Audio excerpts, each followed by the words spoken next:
I wake up every morning in a silence so thick it feels like dust in the air, clinging to me even before I get out of bed.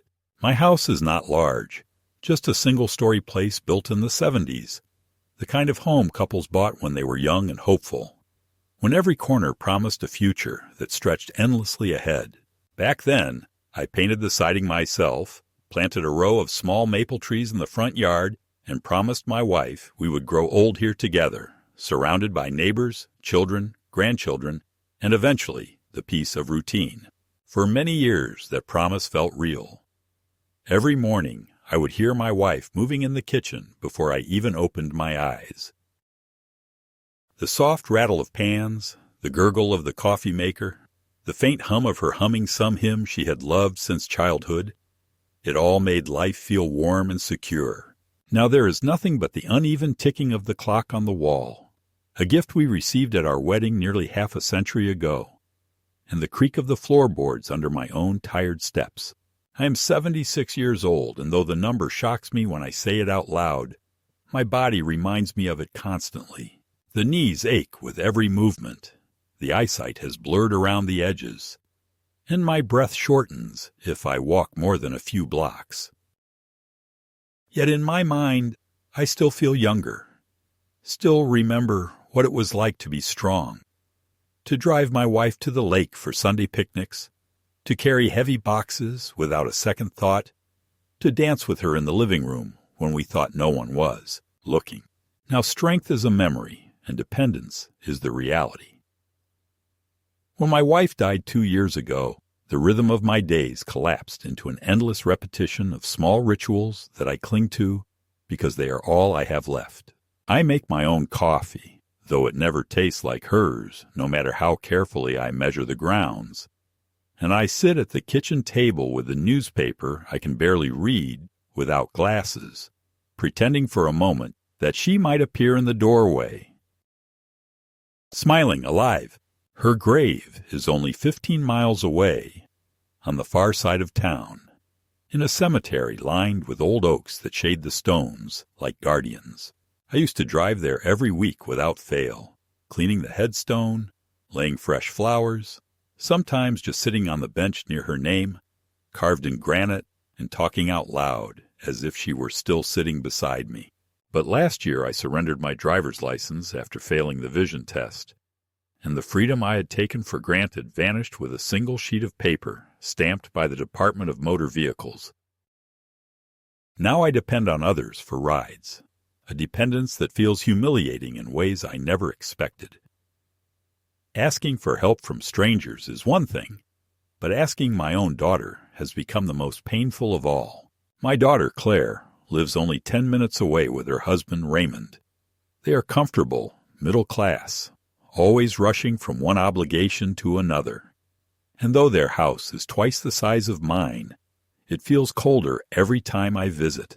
Claire was once a bright, affectionate child, always running into my arms when I came home from work, always eager to help her mother in the kitchen or sit at the piano and play the songs we both loved. Somewhere along the way, in the years of college, career, and marriage, that warmth hardened into something practical, almost calculating. She speaks to me now in clipped sentences, as if I were a client rather than a father, measuring every word for efficiency. Raymond is polite enough when he wants something, but most of the time his glances are filled with thinly veiled impatience, as though my very presence is an inconvenience they endure out of duty. I am not naive. I know I am no longer the man I once was. I am slower, more forgetful, sometimes repeating myself in conversation, sometimes misplacing things. But I am not useless, and I am certainly not incapable of love, loyalty, or grief. I feel them all with a sharpness that cuts deeper than ever in these years of solitude. My greatest need, the one request that keeps me tethered to life, is to visit my wife's grave. That simple act is what allows me to carry on, to imagine she is not entirely gone, but waiting for me somewhere beyond those carved letters. And yet, that request, so small, so sacred, has become the very thing my daughter refuses me. The first time I asked her after giving up my license, she said she was too busy, that she had errands to run, that maybe next week would be better. I accepted it then, telling myself she would remember, that she cared more than her tone suggested. But weeks passed, and every time I asked, she brushed it aside with another excuse. Once she said the cemetery was depressing for the grandchildren. Another time that she and Raymond had a dinner party to prepare for. Another that gas was too expensive to be wasted on unnecessary trips. Each time her words landed on me like stones, small and heavy, piling up until I felt buried beneath them. I have tried alternatives, though they are humiliating in their own right.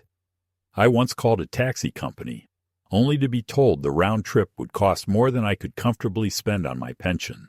I considered public buses, but the nearest stop is 3/4 of a mile from my house, a distance my knees refused to endure, especially carrying flowers. Once, in a moment of stubbornness, I attempted the walk myself, tripping after only half a mile and sitting on the curb until a stranger offered to drive me home. That day I felt not just old, but defeated, a man whose devotion to his wife had been reduced to a failed errand. What hurts more than the physical struggle is the indifference of my own blood. Claire knows how much it means to me, yet she acts as if my grief is a burden she should not have to carry. She tells me I am living in the past, that it is unhealthy to dwell on the dead, that I should focus on the present and on the family who is still here. But when she says family, she means herself and Raymond, not me. She wants me to forget the woman I loved for 50 years, the one who raised her, sacrificed for her, and held the family together with quiet grace. To forget her would be to forget myself, and I cannot do that. Not even to please the daughter who shares my blood, but not my heart. In the evenings, I sit in the living room, surrounded by the remnants of the life my wife and I built together.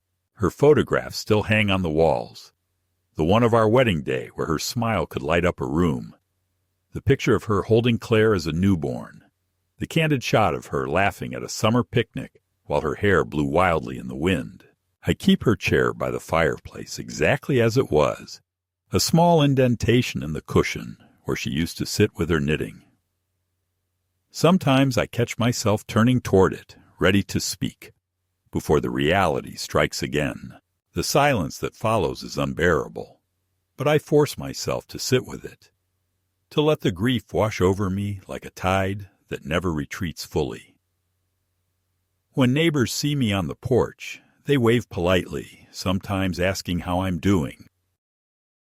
I smile, say I am fine, because that is easier than explaining the truth, that I am a man suspended between two worlds, still alive, but half buried in memory, clinging to rituals that mean nothing to anyone else. They see an old man sipping tea on his porch. They do not see the nights I wake in tears, reaching across an empty bed for the woman who once made me whole. This is the life I live now, a narrow corridor of routine, grief, and small humiliations. My body betrays me, my family ignores me, and the only solace I know is in the cold stone that bears my wife's name. To reach that stone should not be too much to ask, and yet in my daughter's eyes it is an imposition, an inconvenience, something to be denied. I feel, with every refusal, that I am being erased piece by piece, just as surely as she tries to erase the memory of her mother. And though I do not yet know it, this quiet erasure will soon drive me to actions I never imagined myself capable of. Actions that will change not only my life, but theirs, forever. It happened in early October, the air already brittle with that thin cold that finds the joints before it finds the cheeks. And with each day, the trees along our street were giving up more of themselves to the ground. So when I woke on the first anniversary of my wife's death and saw the maple by the porch shedding red leaves like quiet embers, I felt, with a clarity that startled me, that I had to stand at her headstone before the sun set, had to say her name out loud in the place where it meant the most, had to touch the cool granite and leave the flowers she always loved, which were white lilies for their clean scent and the way they opened slowly over days, as if reluctant to give up all their beauty at once. I showered and dressed with the deliberateness of a man preparing to testify, polished the old shoes whose leather had thinned where my toes bent, and I wrote a small note to tuck beneath the ribbon. A few lines that would have embarrassed me in younger years because men in my family did not speak this way. But grief rearranges the furniture in your soul, and what once felt melodramatic becomes merely necessary. I called Claire at 8 because I wanted to give her time to rearrange whatever plans she had, and I softened my voice as if gentleness might make the request smaller, telling her that it was the day, and that I would be grateful if she or Raymond could take me up to the cemetery after lunch, that I would pay for gas and coffee and anything else, that all I needed was an hour, maybe less, and that I had already bought the flowers and written the note and would be waiting on the porch. She was already in her car, and the sound of the turn signal clicked through the line like a metronome, and she told me the day had gotten complicated, that there was a budget meeting, that she had promised to meet a client, that the boys had soccer, and that everything was colliding. And then she said something about how lingering over graves never helped anyone, how her therapist believed rituals were useful only when they moved people forward, not when they glued them to the past, and that perhaps I should try writing a letter and letting it go without making a scene. I reminded her that I had surrendered my license and could not get there on my own, that this was not a whim but an obligation of love, and she sighed the kind of sigh that measures patience in quarters and told me to text her later because she might be able to swing by after 5 if traffic cooperated, which it never does on the bypass. And then she said she would call me back, and the line went flat in my ear because calls for her end the way statements end, without farewell or soft landing, and I sat there with the phone in my hand like a schoolboy who had misread an assignment. At noon, I walked to the bus stop with the lilies wrapped in paper against the wind, because pride can override pain for a few blocks, and because I wanted to believe I could still act like a man who finds solutions. And I studied the schedule posted in Imchained, a sun-faded case, only to learn that the line nearest the cemetery ran twice in the morning and once at night, and that I had missed the last midday run by 20 minutes. So I stood there, flowers against my chest, while cars hissed past and small flecks of leaf litter stuck to my coat, and I did the math of distance and slope and whether my knees could take such a walk, even if I stopped at each light pole to breathe.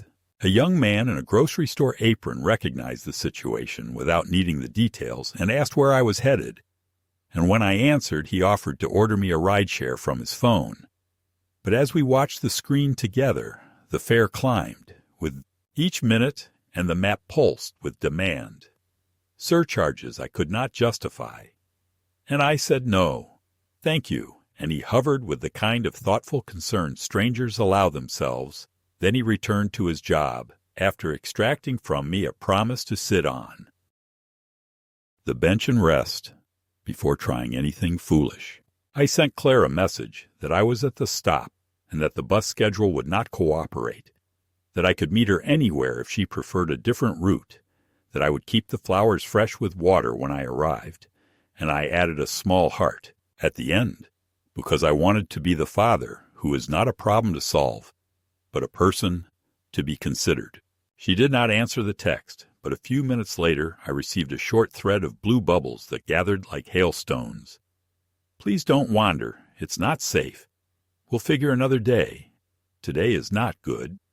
And then a line that cut in a way she may not have intended that the cemetery would still be there tomorrow, even if I refused to move on from habits that weren't helping. By 3, the cold was in my bones, and the lilies had bruised where my gloves pressed. So I walked to a coffee shop and asked for hot water in a paper cup, and the barista said, "Of course," and wouldn't take my $1.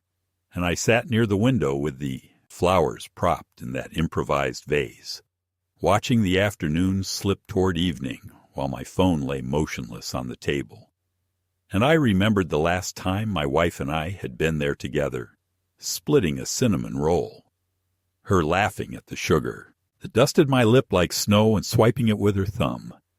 And the memory became a kind of proof that love had actually happened to us, and not just to the people in the photographs on our shelves. At 4:30, Claire called, and her first words were that she was pulling into my driveway now, and that I needed to come home because we would have a quick talk about plans. And the tone packed everything into the word quick. Efficiency, impatience, condescension. When I reached the house, she was standing in the kitchen with her coat still on and the key swinging from one finger. And Raymond leaned against the doorframe with that managerial posture he uses on subordinates. And they told me they would not be, driving me today that they had discussed it thoroughly, that I had made choices that worried them, that the bus stop episode was a red flag, and that they did not have the bandwidth to be on-call chauffeurs for me every time I felt fragile. I lifted the lilies to show that I had kept them safe, and Claire took the bundle as if to help, and in one practiced movement she stripped the damp paper and dropped it in the trash, with the same flat efficiency I've watched her use on receipts. And I could not decide whether she understood what she had just done, or whether ritual blindness had overtaken her to the point where even flowers were merely logistics. Raymond started talking about quality of life and how grief can become a lifestyle if you feed it, about the need to set boundaries for everyone's sake, about gas prices and time. And then he pivoted to liability, which is his favorite word because it makes other words irrelevant, and he asked what would happen if I fell among the stones, who would be responsible, whether I expected them to leave meetings and soccer games each time I felt a wave of sadness that might be better handled by professionals in a group setting at church where trained facilitators could provide tools. And it was at that moment that I realized my marriage had been reduced in their minds to a clinical condition requiring management. Claire said she had found a grief group on Tuesdays and had put my name on the list. And she handed me a glossy brochure, and then she mentioned, almost as an aside, that if I insisted on unsafe attempts to reach the cemetery, they would have to consider an assisted living facility where transportation and oversight were part of the package. And the word package knocked something off a shelf inside me, because it wrapped my life in cellophane and stapled a price to it. I asked her, quietly and carefully, so the words would not wobble, whether she remembered what this day was. And she said of course she remembered, and that she missed her mother too, but that her way of honoring memory wasn't to stand in the cold, staring at a stone. And she said that if her mother were here, she would tell me to let go. And I replied that her mother was not here, and that the stone was the place most near to here that she still was. And then we stood in that fault line that opens in kitchens when people share a roof of history, but not a language for pain. I waited until they left, because my pride still has a spine, even when my back does not. And I went into the garage, where my old sedan sat like a loyal dog with cloudy eyes. The plates expired and the battery long dead. And I put my palm on the hood to feel the accumulated cold, and I told the car out loud that I was sorry, which is to say I told my wife through that old machine that I had failed to reach her today. And then I sat on the tool bench and wrote another note, because words were all I had left that could move without permission. The house settled around me with those small creaks that sound like elderly conversation. And I thought about the grandchildren who had not asked where their grandmother lay. And I wondered whether Claire had ever told them the location, or whether she had smoothed even that detail out of their lives in service of a theory that pain is best avoided when it cannot be monetized. And I felt a warmth rise from my anger that surprised me, because anger in old age usually burns low. Yet there it was, a steady flame that illuminated the thought I had been refusing. If the road to the cemetery had been closed to me by the very people who should have opened it. Then perhaps I had to build a road they could not block. A road made not of asphalt, but of consequences. I did not draft a plan that night because plans belong to younger men and to Raymond with his spreadsheets, but I vowed something older and simpler, that I would not beg for what love already owed me, that I would not ask permission to remember, and that the next time Claire pronounced the word boundaries, I would show her how wide mine could be. Before I went to bed, I unwrapped the lilies and trimmed the stems again, and placed them in a tall jar by the window where the moon could find them, and I whispered my wife's name, the way you whisper a prayer when you are no longer sure anyone is listening, and I told her that today they refused me. But that refusal had done something to me I had not expected. It had straightened my back and cleared my sight, and taught me that grief, when dishonored, grows teeth, and that the man they believed was made of apologies and requests still carried inside him the spine of the husband who once promised not to let her stand alone in any weather. I slept poorly, but not with the helplessness of the previous months. I slept like a soldier waiting for a dawn he has chosen. The days after that failed anniversary visit stretched out like an endless corridor of disappointments, each one lined with the same harsh refusal, the same cold dismissal that left me smaller than before. What began as a polite excuse on Claire's part soon hardened into a pattern, and then into a rule that she no longer even attempted to soften. Each time I gathered my strength to ask her again if she might take me to the cemetery. Her voice grew sharper, her tone more brittle, as though I were demanding something outrageous instead of begging for the simplest act of decency a daughter could extend to her father. Once she told me flatly that my weekly morning trips were obsessive, that I was addicted to sadness, in a way that was not healthy for anyone, least of all her. Another time she snapped that I should stop dragging everyone into the grave with me, and that I was turning grief into a performance. I remember standing in her kitchen, my hands trembling around a cup of coffee she had grudgingly poured, while Raymond smirked from across the room and muttered that if I wanted so badly to spend time with the dead, maybe I should just hurry up and join them.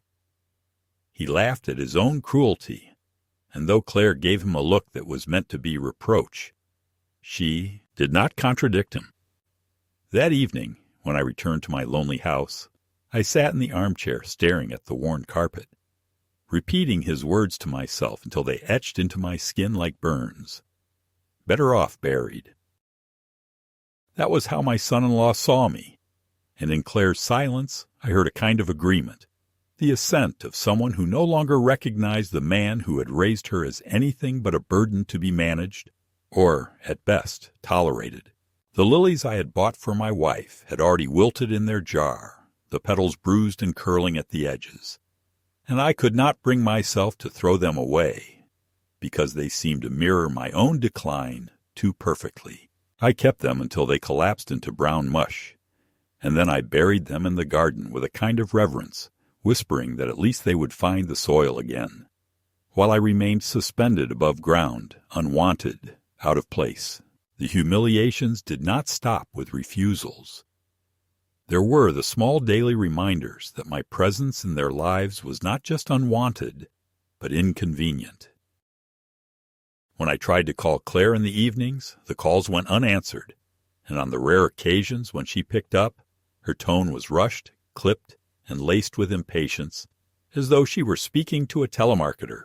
If I asked about the grandchildren, she would deflect, saying they were busy with sports, with studies, with friends. When I suggested that perhaps they might accompany us once to visit their grandmother's grave, she laughed in a way that startled me with its cruelty, saying there was no reason to burden children with that kind of darkness. A week later, I overheard the boys joking that they had no idea where their grandmother had even been buried, and when I confronted Claire about it, she brushed me off with a shrug, saying there was no need to force them into outdated rituals. My wife's entire, existence. The memory of her resting place, had been erased from the family narrative, as though she had never lived, never cooked, never prayed, never sung them to sleep. That realization landed heavier than any insult. She was gone, not only from life, but from the story we had built, scrubbed away by the very daughter who owed her everything. One Sunday, when the air carried the first bite of approaching winter, I asked Claire once more. I had dressed carefully that morning, wearing the suit I had buried my wife in, polished the old shoes, combed my thinning hair as though presentation might matter, as though appearing dignified might soften her heart. She looked at me as though I were mad, then laughed and told me to change into something less theatrical, because the neighbors might see. When I insisted, she slammed the car keys down on the counter and declared she would not drive me anywhere.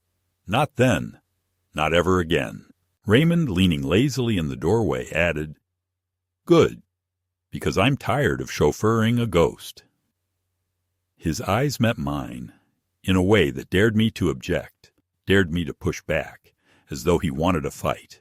But my words died in my throat, choked by years of swallowed indignities, and I walked out into the yard instead, staring at the rows of leaves piling against the fence, each one crisp, dead, discarded, as though nature itself had decided to mirror my life. The silence between us grew thick after that. Claire stopped calling entirely, and when I reached out, the calls went to voicemail. Weeks passed with no visit, no message, no sign that I still existed in their world. My only company was the sound of the clock and the ache in my chest. Sometimes I sat in the garage staring at my old car, now a husk with a dead battery, thinking how easily I could have driven myself if not for the loss of my license. That symbol of independence, taken from me by the state, now chained me to their whims, and I began to feel like a prisoner in my own home. I even called a taxi company again, but the operator reminded me of the price, and I hung up before giving the address, ashamed that I could not even justify the expense to myself. One afternoon, needing air, I walked to the corner store for milk and bread, moving slowly with my cane. At the counter, the young clerk, seeing my exhaustion, offered to help carry the bag back to my house. He chatted kindly as we walked, and at one point he asked whether my family came by often to visit. I froze, embarrassed, and muttered something about them being busy, about grandchildren and sports, about schedules. But he looked at me with the kind of polite pity young people reserve for the very old, and I knew he had already guessed the truth. I felt smaller than ever, a man exposed as unloved in the most ordinary of settings, betrayed not by violence, but by neglect. That night, as I prepared a simple dinner of soup and toast, I heard laughter from the street. I looked out the window and saw Claire and Raymond stepping out of their car with grocery bags, returning from a day of shopping. They lived close enough that I could watch their driveway from mine, close enough that I could see the ease with which they moved together, the casual smiles, the life intact and unburdened. Yet they had not so much as knocked on my door in weeks. I stood in the darkness of my kitchen, soup cooling on the table, and realized that I had been relegated to the margins of their lives like an afterthought, a line item too small to include. The cruelty sharpened when they spoke of me to others.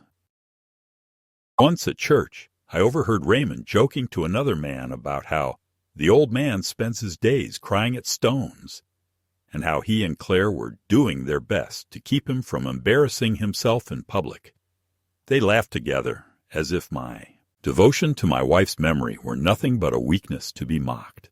When I confronted Claire afterward, she dismissed it with a wave of her hand, telling me not to be so sensitive, that it had only been a joke.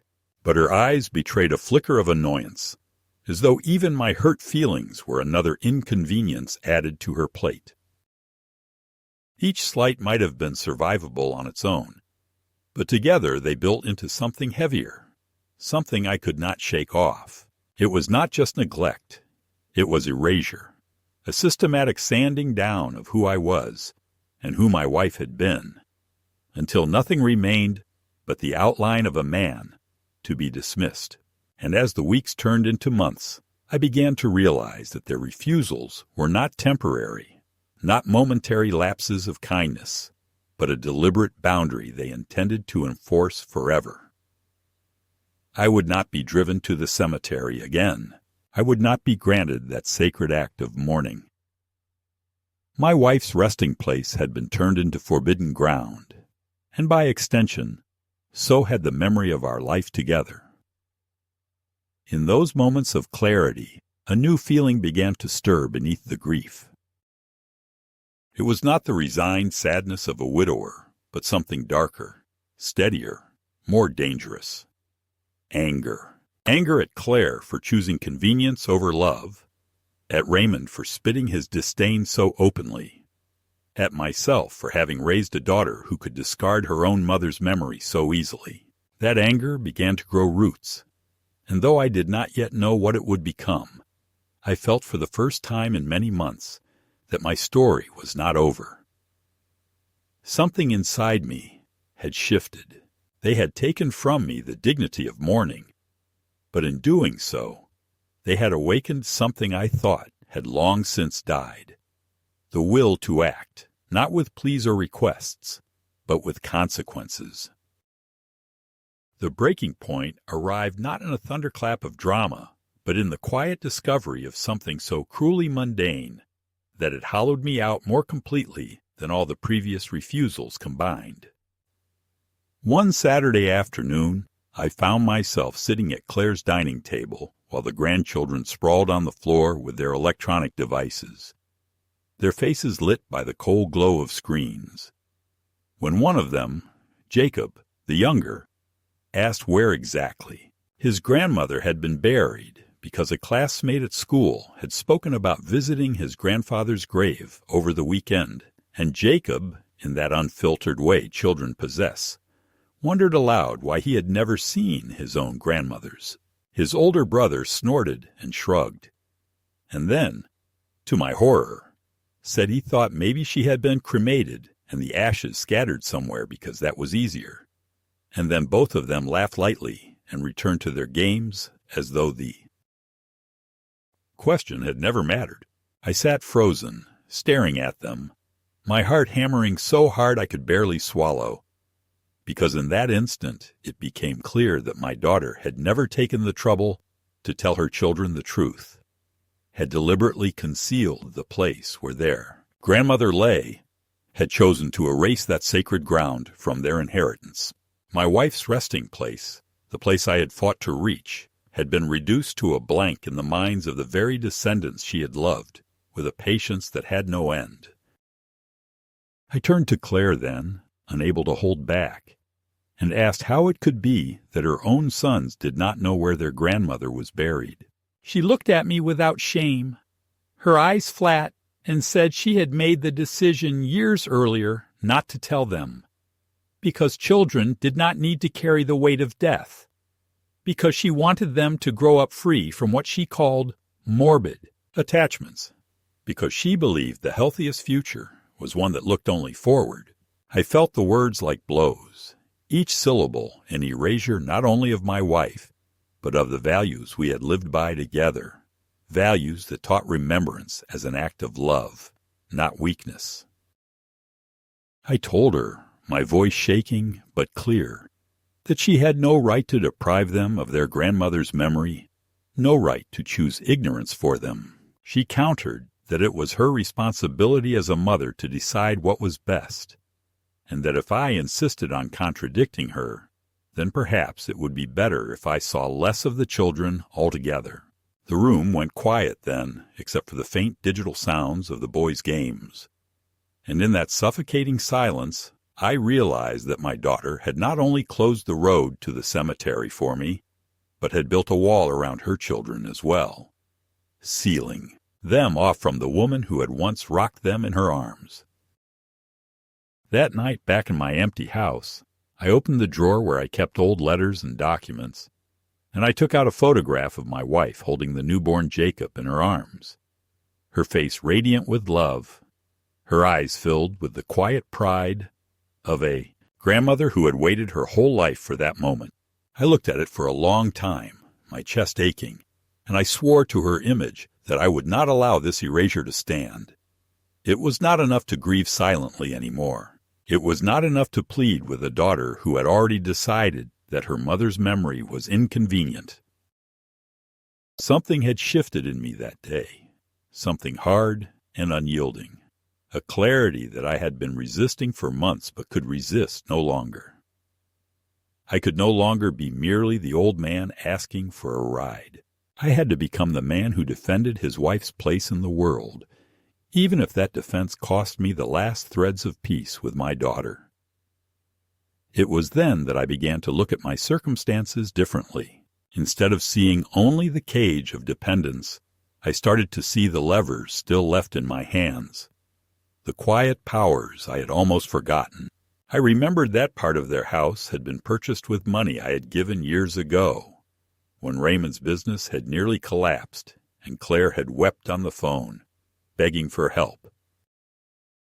I had written the check then with no hesitation, because that is what a father does when his child is in need, and I had allowed the documents to be drawn up in a way that kept my name attached to a share, believing it a mere formality. That formality now glowed in my memory like a hidden weapon, a proof that I was not as powerless as they believed. I also remembered the joint account I had set up decades ago, into which I had funneled a steady stream of savings with the promise that it would support Claire in times of need, a stream she had grown accustomed to as though it were her birthright.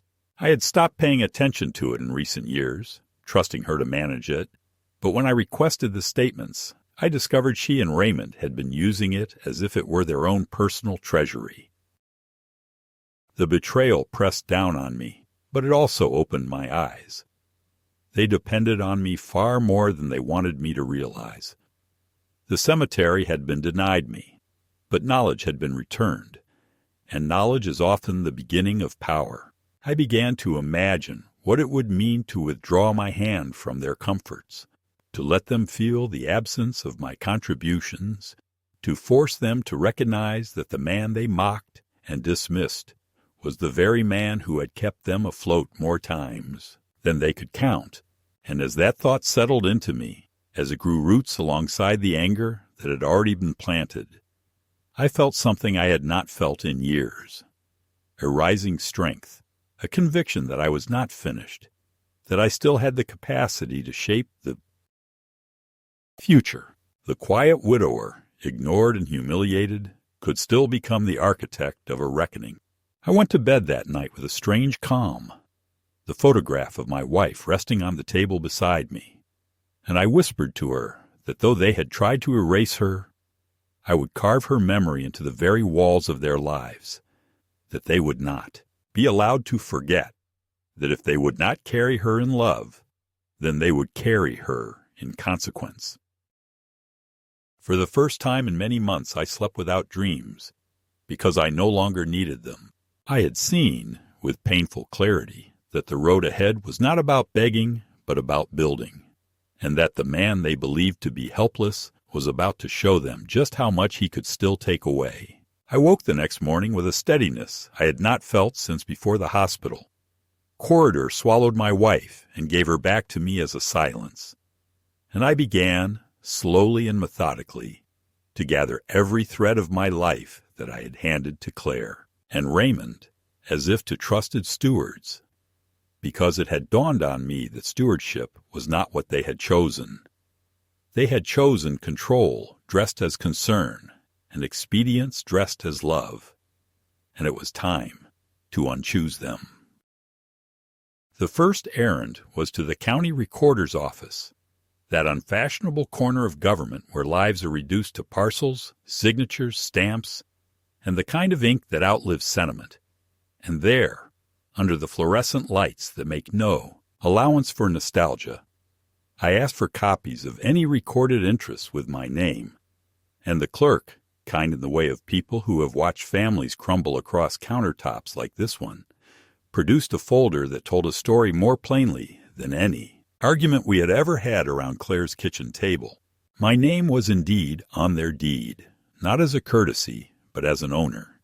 The language clear enough that even an old man with cloudy eyes could see the truth of it, and I stood there reading the legal description as if it were a psalm, because it spoke of something sacred, not land but dignity, and the right to say no after years of saying yes.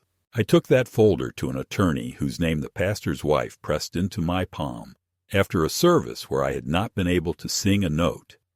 A woman named Rivara, who wore her hair pinned back and her words precisely. And when I told her what had been happening, she did not blink or opine about feelings. She opened a legal pad and began listing actions in a hand that made no room for hesitation. We would revoke any stale powers of attorney I had once signed in the fog of grief when Claire brought papers to my doorstep under the banner of helping with paperwork. We would change beneficiary designations that inertia had left vulnerable.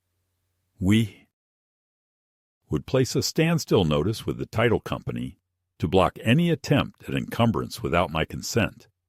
And we would notify the bank that no one, not daughter, not son-in-law, not anyone, was to be added or treated as an authorized voice on my accounts. She warned me almost gently that when people who rely on your money discover you have found the latch on the gate, they do not sit down to reconsider their lives. They rattle the fence and then bring tools, and I said I understood, though I did not yet know what their tools would be. The tools arrived sooner than expected, and in a form at once predictable and demeaning. Because 2 days after I signed the revocations and watched Rivera's assistant notarize them with the calm efficiency of a nurse tapping a vein, there came a knock at my door that I recognized from old television shows and from the dread that ran ahead of it. The polite double rap of a wellness check. A man and a woman stood on my porch with badges and soft voices, and they explained that a call had come in from a concerned family member about an elderly man who was confused, who had been wandering, who was fixated on cemeteries, who had been seen standing for long periods in the cold without appropriate clothing, and who might be a danger to himself. I invited them in because I have nothing to hide except my sorrow, and I made tea as if they were the grandchildren I rarely saw. And we sat at the kitchen table while I answered their questions fully and clearly, producing my medications from the cabinet with labels intact, my calendar with appointments neatly written, the receipts from the grocery store on the counter, and the folder from the recorder's office that I laid open like a shield, because I knew, even as they spoke, whose voices they had carried to my threshold. They left at last, with apologies and a form, and the woman squeezed my forearm in a way that said she understood more than policy allowed her to admit. And when the door closed, I stood there with the form in my hand and told the empty room that I had just witnessed what it looks like when love misnames control for kindness. That afternoon, a bank officer called, a man I had known for years, by the pleasant fiction of first names, and he told me with the embarrassed cough of professionals caught between rules and relationships that someone had attempted in the morning to add herself as an authorized contact on my primary accounts using a durable directive that cited my supposed short-term memory disorder, and that the bank had paused the request because my recent in-person visit and the revocation paperwork were already on file. He did not need to say Claire. The shame in his voice said it for him. I thanked him for the caution and authorized him, with a steadier voice than I would have expected from myself, to flag any future attempts as potential fraud. And when he asked if I wanted to change branches to avoid awkward encounters, I told him I was finished avoiding and that if anyone needed a new doorway, it was not me. I hung up and sat with my hands flat on the table and listened to the clock measure a small victory, the kind that does not feel like triumph so much as the removal of a heavy boot from a sleeping chest. It was then, in the quiet after those small battles, that the larger truth began to surface, not from a confession, but from one of those unguarded oversights people commit when they believe the old are incapable of reading between lines. A letter addressed to me, but placed accidentally in Claire's bundle of mail. She had used my home address for one of their credit statements years back, and never bothered to update it. Arrived with the Morning Post, and sat there on my porch in the rubber-banded stack the carrier leaves when he is in a hurry. I opened it without thinking, the habit of a lifetime of paying bills on time stronger than my recent caution. And inside was a notice from a lender I did not recognize, referencing a home equity line of credit secured by the property with 3 names, mine among them, now in arrears and subject to acceleration if the past due amounts were not cured within 30 days. The amounts listed were not daunting in isolation, but the pattern was a string of missed payments, late fees, interest compounding, and a polite paragraph that translated to the naked truth. They had squeezed the house like an orange, without the forethought to plant another tree. The motive lay there in black and white. This was never about protecting me from grief. It was about protecting their access to what they considered a reservoir into which they could lower a bucket without asking. I carried that letter to Rivera and watched the muscles gather at her jaw as she read. We would, she said, notify the lender that any future negotiation would require my presence and signature, and that there would be no further borrowing secured by an asset that included my name. If they needed money to cure their defaults, they would have to sell a car, cancel a vacation, or do the difficult work of telling their own truth to themselves. I asked what would happen if they did not comply, and she looked up at me with something that might have been respect, and said that co-owners have remedies, some drastic, some plain, and that people who treat shared roofs like private tents sometimes learn the difference in court. I nodded, the room tilting a little under the weight of implications, and though the thought of legal war with my own daughter nauseated me, something older than nausea steadied me. The need to protect the memory of a woman who had never once put herself ahead of her child, the need to refuse a story in which her grave was sacrificed to a line of credit. The retaliation sharpened. Claire stopped speaking entirely and let Raymond carry the words, and he delivered them with the confidence of a man who has always won by speaking louder. He left me voicemails in which he described me as unstable, as manipulated by outsiders, as ungrateful for all they had done. And in one message he said very calmly that if I did not stop interfering in their financial affairs, they would petition the court for guardianship, present the wellness check as evidence, and bring in a neuropsychologist to testify about obsessive ideation and executive decline, phrases he had no doubt culled from an internet search he mistook for expertise. I took those messages to Rivera, who saved the recordings with an efficiency that matched her handwriting, and she explained the courts are not in the business of awarding control to adult children merely because a widower insists on visiting his wife's grave and managing his own money. That guardianship is an extreme remedy requiring proof, not irritation. Even so, she scheduled a comprehensive evaluation with a physician she trusted, not because we expected trouble, but because the best way to defang a lie is to be ready to lift your tongue and show the absence of fangs. In the midst of this, I made a decision that surprised even me, not in its sentiment, but in its method. If the road to the cemetery had been gated by my daughter, I would build another road with my own hands, not in law, but in tread. I hired, through the church bulletin, rather than the impersonal glow of an app, a retired mechanic named Harlan, who owned a reliable sedan and who, after Sunday service, told me he would be honored to take me out once a week, wait as long as I needed, and bring me home without hurry. The first time we drove, I felt the familiar nausea of those weeks of humiliation lift like fog burned off by sunlight. And when we pulled beneath the canopy of oaks, and I stepped onto the path with the flowers in my hands, the world righted itself. I told my wife everything, the letters, the visits, the attorney's pen scratching out the old permissions I'd been foolish enough to sign, and I promised her that I would keep coming as long as my legs carried me, that I would not allow our story to be replaced by anybody's doctrine of efficiency. Harlan waited on a bench and watched the birds and said nothing when I returned with eyes bright from tears, which is the exact amount of conversation a man needs after kneeling in the grass to tell the truth to Stone. The second escalation of their campaign arrived with an invitation worded as a kindness that was nothing of the sort. Claire asked me to join them for Sunday dinner, to talk things through. And because I am still a father who hopes the next meal might be the one where someone remembers how to love him properly, I went. She served a roast that smelled like the old house on holidays, and for a moment the years fell away.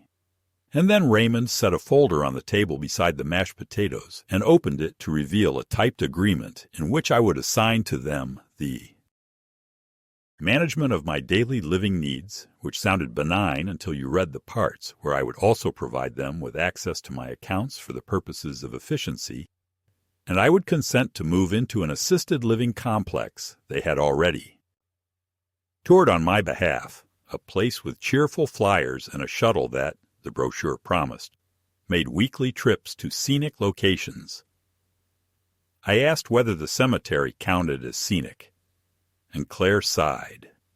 The kind of sigh you shape when you think someone is being stubborn out of principle rather than out of love.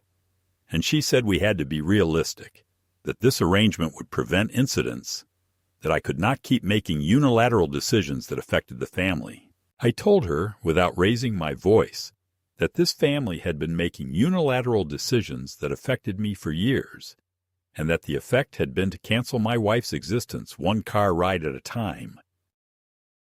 I did not sign the folder. I thanked her for dinner, washed my own plate because the habit of a lifetime is hard to break, and let myself out with a good night that felt at once too tender and too final. On the walk home, I realized I was not as alone as I had feared, because across the hedge, Mrs.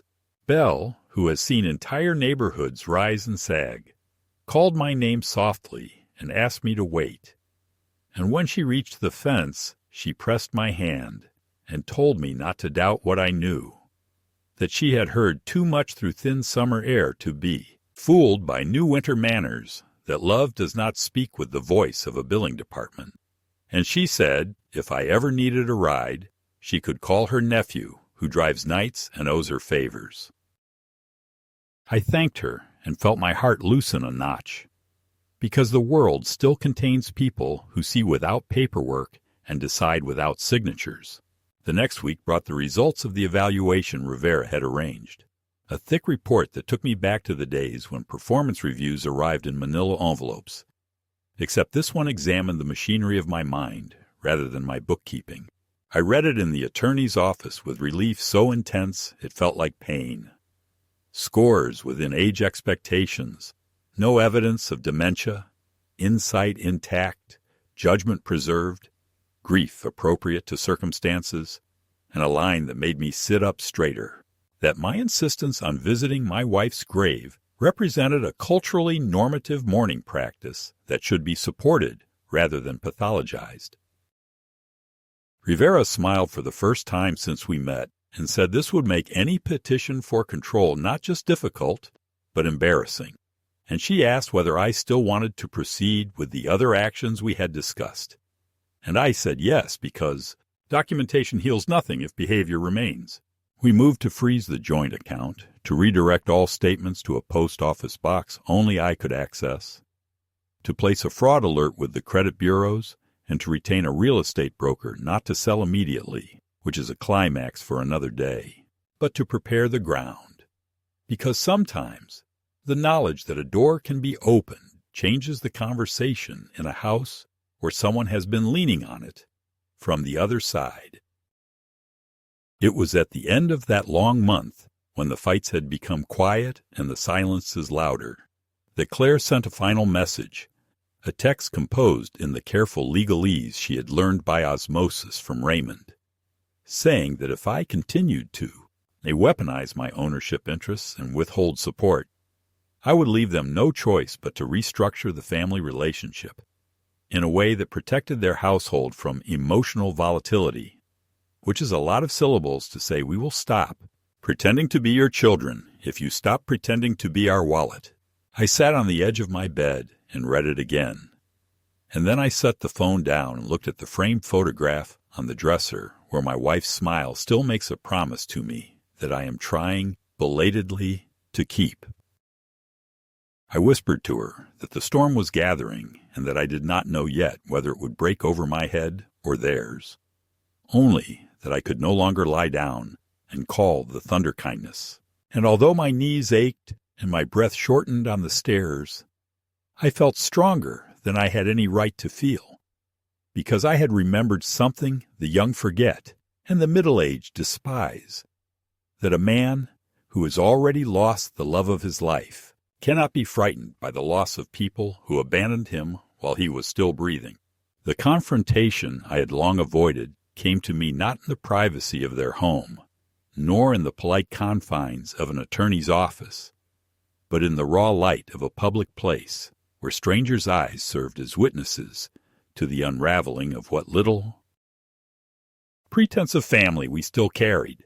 By then, the threads of silence, manipulation, and small humiliations had coiled into a rope pulled so tight around my chest that I could hardly breathe.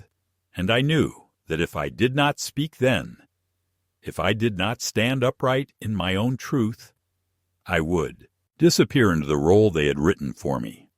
The senile old man, the burden, the fading shadow of a father whose rights and dignity could be crossed out with a pen.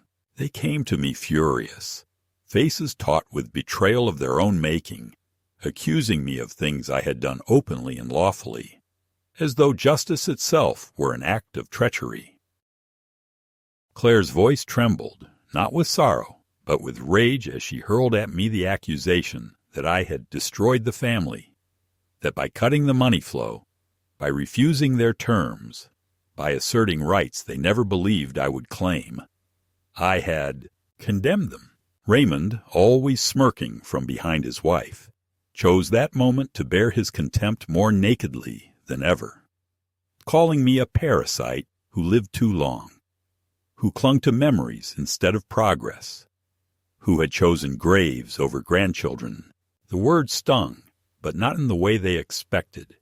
They stung because I realized they no longer even cared enough to conceal their hatred, that every mask of politeness had been discarded, and in its place stood two people who wanted me erased not because of my weakness, but because of my inconvenient strength. The cafe grew still around us, forks pausing midway, eyes glancing quickly away. But I did not falter. I let them pour their bile. I let Claire shriek about betrayal. I let Raymond sneer about incompetence, until their voices cracked under their own force. And then I spoke, not loudly, not theatrically, but with the calm of a man who has already buried the love of his life, and therefore cannot be cowed by the loss of anything else. I told them that they had abandoned me long before I ever withdrew my hand from their comfort, that they had treated me not as father or companion, but as an obstacle between themselves and my bank account. I reminded them of the cemetery they barred me from, of the grave they had kept hidden from their children, of the lies they spun about my memory lapses, my supposed frailty, the fictions they invented at dinner tables to strangers. My words did not tremble, though my hands clenched on the edge of the table, and for once they were silent, because truth, when spoken without fear, strips even the cruelest accuser of their momentum. Claire tried, in one desperate pivot, to soften her tone, to plead that we were still family, that she had only ever wanted what was best for me, that surely I did not want to spend my last years alone. But the plea rang hollow, because I had already been alone in a crowded dining room where they mocked my appetite, alone in a rented cottage while they drank wine at vineyards, alone in my own home waiting by the phone for calls that never came. I have been alone for years, I said quietly, and in that moment the weight shifted. It was no longer I who begged to be seen. It was they who scrambled to pull me back into their orbit, because the money, the house, the car, the accounts, every tether they thought bound me to them, had snapped. The final blow came not from me, but from Claire herself, who, in her desperation, spat out a lie meant to wound, claiming that her mother, my beloved wife, had often confided her regret, that she had felt neglected, unloved, unseen. For an instant the floor seemed to vanish beneath me, because the cruelty of that fabrication struck deeper than any insult to my mind or worth. To tarnish her mother's memory, to defile the love that had been the axis of my life, was the lowest act I had ever witnessed from my own child. But even as the ache rose in my throat, I recognized the tactic. It was not truth. It was desperation. It was the grasping hand of someone who knew she had already lost. And so I looked at her, not with anger, but with pity, and I told her softly that I would not let her weaponize her mother's memory, that our marriage had been imperfect, but filled with love, and that nothing she said, no venom she spat, could erase the life we had shared. Raymond tried to reassert control, demanding terms, sneering that I could not cut them out forever, that the law and blood would always bind us. But I rose from the table then, steady despite the tremor in my knees, and I left them with the only truth that mattered, that family is not a contract written in inheritance or obligation. It is a covenant of love, and when that love is broken, deliberately, what remains is nothing but strangers bound by resentment. I told them that I was free of their grip, that I owed them nothing, and that if they wished to curse my name in the years ahead, they would do so from houses bought without my hand, from lives financed without my sacrifice, because I was finished, carrying them on the back of my grief. I walked out of the cafe into the bright afternoon, the air cool and sharp, and for the first time in years I felt taller, as though I had returned to my proper height after years of stooping beneath invisible weights. Behind me, voices still rang out, Claire's shrill with desperation, Raymond's hard with bitterness. But they no longer reached me. The passers-by who had watched our confrontation parted silently, some with pity, some with admiration, and I walked through them without shame. The climax of our war was not thunder nor fists. It was clarity. I had reclaimed my dignity, and they had revealed themselves to the world not as children deprived of kindness, but as adults deprived of conscience. When I reached the quiet of my home that evening, I sat by the window with the photograph of my wife in my hands, and I whispered to her that I had done it, that I had defended her memory, that I had stood upright not only for myself, but for the love we had built. And though the room was silent, I felt something like an answer in the calm of my chest, in the steady rhythm of my heart, as though she approved, as though she too had waited for me to stop bowing to cruelty and instead to rise in the strength of what we once shared. That night I slept without nightmares, and if I dreamed only of her hand in mine, leading me not into a grave, but into the strange, unexpected freedom of living once more on my own terms. In the weeks after the cafe, the noise around my name quieted, as if someone had closed a window on a winter storm. And in that hush, I began the slow work of building a life that belonged to me alone, not as a reaction to their cruelty, but as an answer to the question of who I still was when no one was watching. I met with Rivera one last time in her narrow office with the steady ticking clock and signed the papers that arranged my estate the way love, not fear, would have it arranged, placing what I had into a living trust in my wife's name, directing the bulk toward a scholarship at the community college for nursing students who had cared for the old, with tenderness setting aside a fund for the cemetery's upkeep and a bench under the oaks with her maiden name on a small bronze plaque and writing, letters that would be given to the grandchildren on their 21st birthdays, along with a modest inheritance that would only transfer if they visited their grandmother's grave and read aloud the stories tucked in the envelopes, not as a test to punish them, but as a doorway left unlocked in case they ever wished to step through. Claire and Raymond received nothing but a brief notification from Rivera that was all law and no drama, and in the narrow white space between its lines, I finally recognized the difference between punishment and boundary. I was not striking them. I was simply refusing to be struck again. Harlan began driving me twice a week, sometimes more when the weather was kind to old knees, and each trip felt less like a pilgrimage of pain and more like a return to the small republic my wife and I had ruled together with casseroles and patience, and the habit of forgiving before nightfall, so that by the time the first lilies opened in the bed, the groundskeeper let me claim, I could kneel without that tearing in my chest and talk about ordinary things, the neighbor's unruly hedge, a robin that had chosen the low branch this season, the way the sun made her name shine like wet stone and then fade again as a cloud passed. And in those ordinary details I found the scale on which life still made sense. I rented a small bungalow on the hill above the cemetery, with a porch just big enough for a chair and a pot of basil. And at dusk I would sit there with her wedding ring threaded on a leather cord against my skin and listen to the evening settle into.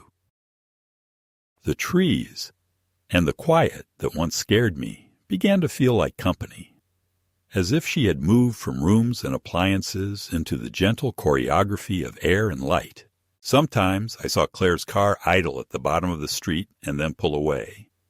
And sometimes I received messages composed as if from a committee where the word family appeared like a brand name rather than a promise. And each time I answered once, briefly and without venom, to say that I forgave what could be forgiven and would not reopen what had been sealed, that my door was not locked, but my boundary was real, and that if she wanted to meet the conditions love requires, she knew where her mother lay and where I could be found. Late in March, when the grass shifted from brittle to hopeful and the bench plaque had finally been set, a young man in a college windbreaker approached me as I was trimming the spent lily stalks and asked, with a hesitance that reminded me of his mother as a child, whether I was the one who knew stories about his grandmother because he had a letter that told him to ask. And when he handed it over, I saw my own handwriting and the date of his 21st birthday, and understood that time, which had been my adversary for so long, had chosen to stand with me for once. We sat on the bench together for an hour while he read the short things I had written about her kindness with returnable pie plates and the way she would hum while measuring flour. And when he finished, he did not look at me with pity, but with recognition, and he asked if he could come again on Thursdays after class. And I said that graves don't keep schedules, but grandfathers do. And the smile that broke his careful face was so like my wife's that I had to turn my head and count the oaks, until my voice steadied. I did not ask about Claire, and he did not volunteer, and that silence felt right, because reconciliation is not a courtroom where each side presents exhibits. It is a weather that arrives when it is ready, and until it does, you tend the garden and keep a chair open. On the day I purchased a burial plot beside my wife's, the clerk asked whether I wanted to inscribe the date of birth now and leave the rest blank. And I said yes, because certainty is a mercy for those who will stand here when my voice is gone. And I walked back to the bench lighter than I had expected. Not because I longed to occupy the ground, but because the arrangement itself felt like a completed sentence. a full stop in a paragraph that had meandered too long through clauses of grief and indignation. I do not pretend that I do not miss my daughter. I miss her the way a healed bone aches when rain approaches, a memory of pain that is not the pain itself.